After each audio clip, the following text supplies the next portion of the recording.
नमस्कार विद्यार्थी मित्रांनो, स्वागत आहे तुम्हा सर्वांचं या यूट्यूब चॅनलमध्ये. तर विद्यार्थी मित्रांनो, आदिवासी विकास विभाग महाराष्ट्र राज्य नाशिक, तर या विभागातर्फे जाहिरात आलेली आहे, जे की आपण या व्हिडिओमध्ये आज पाहणार आहोत. तर नक्कीच व्हिडिओ शेवटपर्यंत बघा. सो काल आलेली ही PDF आहे अँड म्हणजे काल आलेली जाहिरात आहे अँड अर्ज करण्यासाठी लिंक पण कालच 3 वाजल्यापासून सुरू झालेली आहे.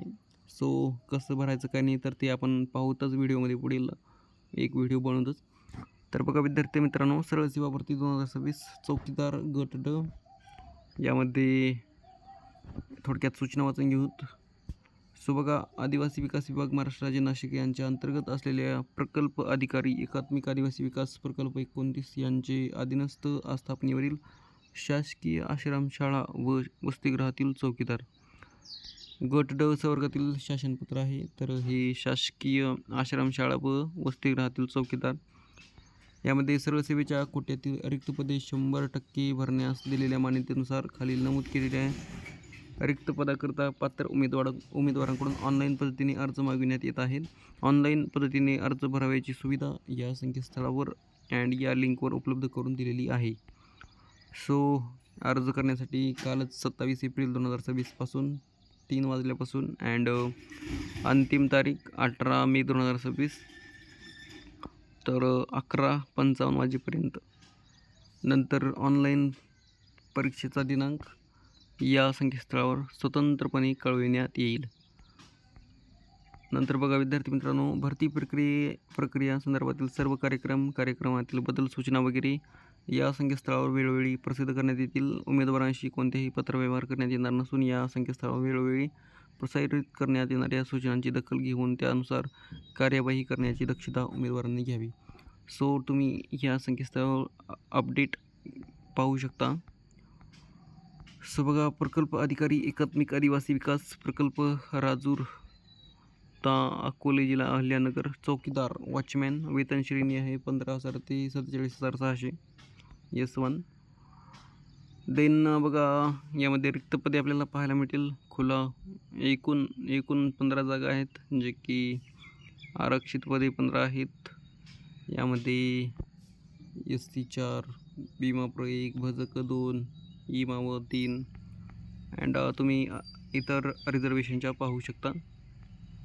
नंतर बघा, धुळे आहेत, म्हणजे एकात्मिक आदिवासी विकास प्रकल्प धुळे जिल्हा धुळे चौकीदार. तर एकूण रिक्त पदे 29 आहेत. यामध्ये कॅटेगरीनुसार तुम्ही पाहू शकता पदे. राखीव पदे 13 आहेत अँड एकूण आरक्षित पदे 16 आहेत. बाकी तुम्ही पाहून घेऊ शकता. नंतर खाली पाहून घेऊत बघा, नंदुरबार यामध्ये रिक्त पदे एकूण 30 आहेत, राखीव 9 अँड आरक्षित 21. बाकी रिझर्वेशनचे पाहून घ्या.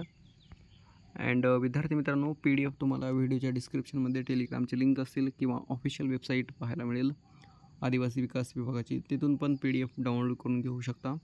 आणि नक्कीच चॅनलवर नवीन असाल तर सबस्क्राईब जरूर करा विद्यार्थी मित्रांनो, कारण पुढील अपडेट्स पण आपण या चॅनलच्या माध्यमातून देणार आहोत, जे की फॉर्म कसा भरावा काय नाही.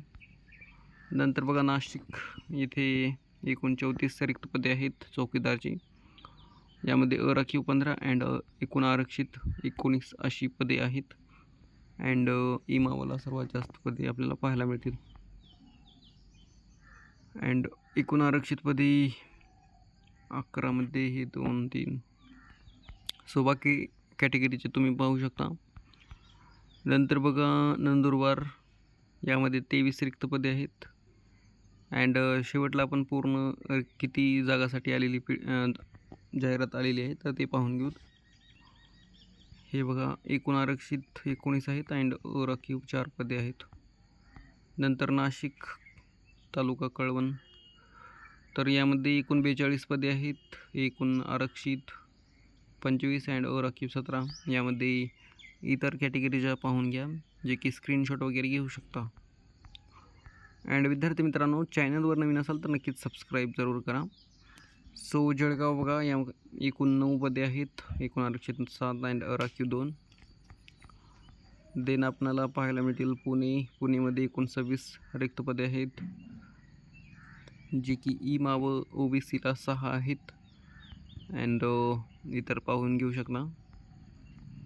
देन ठाणेमध्ये 19, यामध्ये एकूण आरक्षण पदे 13 अँड राखीव 6.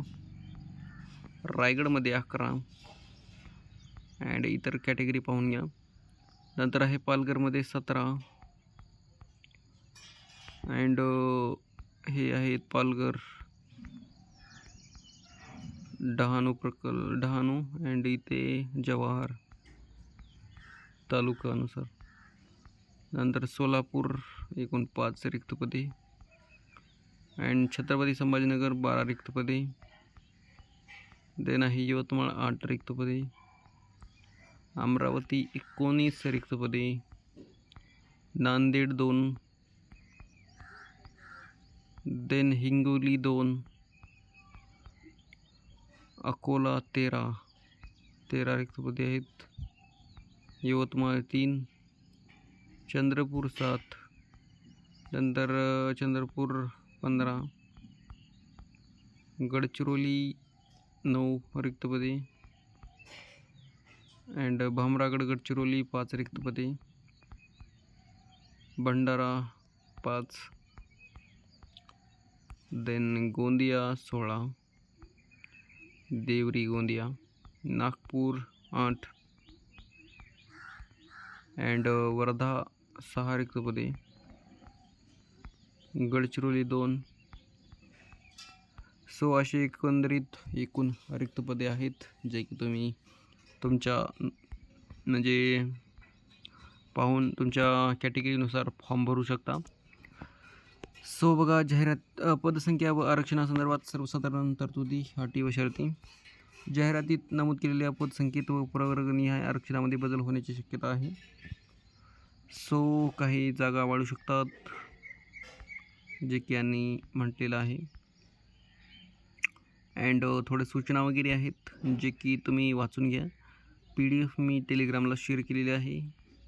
यामध्ये नॉन क्रिमिनल वगैरे, यामध्ये बघा महिलांकरिता आरक्षणाच्या असलेल्या पदांसाठी निवडीकरता नॉन क्रिमिनल प्रमाणपत्राची अट रद्द करण्यात आलेली आहे.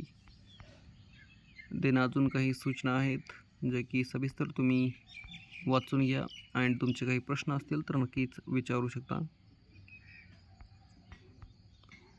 नंतर रिझर्वेशन किंवा आरक्षणाबाबत काही सूचना आहेत. आवश्यक प्रमाणपत्र माजी सैनिक अँड उमेदवार भारतीय नागरिक, महाराष्ट्राचा रहिवासी असावा. सो ही एकंदरीत यामध्ये बघा शैक्षणिक अर्हता काय लागणार आहे. सो बघा, ज्यांनी माध्यमिक शाळा प्रमाणपत्र परीक्षा SSC उत्तीर्ण केली आहे म्हणजेच 10वी, यामध्ये हे पूर्ण विद्यार्थी या